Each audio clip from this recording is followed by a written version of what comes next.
These images from the Pilbara. There's so many that remind me of so many different things that I've seen while walking around through that ancient open desert landscape. The images that you show of the rocks of the area are the first two ones are of types of chert, a fine-grained sedimentary rock made up almost entirely of silica.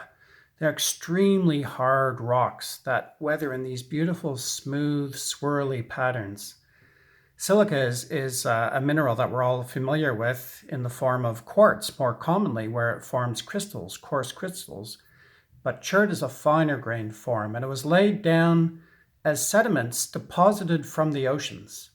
The oceans back at that very ancient time were saturated in silica, all dissolved like sugar in your coffee, just in solution. But it comes out of solution over time and falls to the sea floor, making these many different layers. And so the layers that we're looking at of these dark blue, white, and red colors are all of this dissolved silica falling out of the oceans onto the ancient sea floor. The different colors are really just due to different amounts of trace elements. The red is iron, sort of rusty colored iron. Same for the brown that we see in the top photo. And the blue-black color has often got a little bit of organic matter inside. The white is almost pure silica, but these variations indicate that the oceans way back then were quite dynamic environments with lots of different fluids pulsing through. The third photo is one of my favorite areas. It's of the oldest, most convincing evidence of life on planet Earth in a form called stromatolites. They're kind of these wrinkly lines and layers in the rock, the darker areas and the broad domal structures.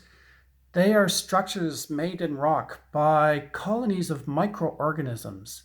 And these ones that you're looking at are 3.48 billion years old, unbelievably old. And what we see are sort of some laminated mats, some sort of material that goes almost across the whole photo, the dark wrinkly material. And then right in the center, there's a large dome structure that continues right up to the top of the photo. That's a really beautiful example of a stromatolite. And we can tell it's made by life because it actually grows up through layers of more normal geology. The sort of bluey gray and the creamy yellow white ones are just chert or sandstones, but the stromatolites grow up through it. They're rising up towards the sunlight so very long ago. So these structures are the touchstone for all of the study of evolution. They're the beginning of life of all life on our planet. So now I want to turn to the wonderful glass plate images that Bernd has provided. And the first one is just a gorgeous image with these delicate textures and even some sort of faint lines that look like little crystals growing. This looks to me very much like some of the rocks that I study, not from what you'd see in your hand, but when you take a thin slice and look at it under a microscope. These minerals and textures and colors are very reminiscent of rocks that I've collected through the Pilbara. So this one feels very much at home and familiar to me, and would represent really, the way that our planet started to form and crystallize from the molten magma and the core and the mantle of the Earth as it started to come up to the surface and make these crystallized patterns. So that's absolutely a beauty. The second one is very different, isn't it? It's much softer and more gradual and textured. And this one really reminds me of kind of looking down at the desert floor out in Western Australia, a salt pan on the desert floor where the water is dried up and left behind these bright white crystalline coverings.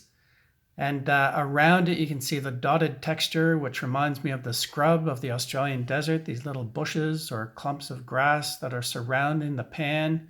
And there are even faint sort of lines, crinkly lines, and they look like the tracks left behind by kangaroos and emus as they circle the pan looking for water. So This to me is a real classic view of the Australian outback.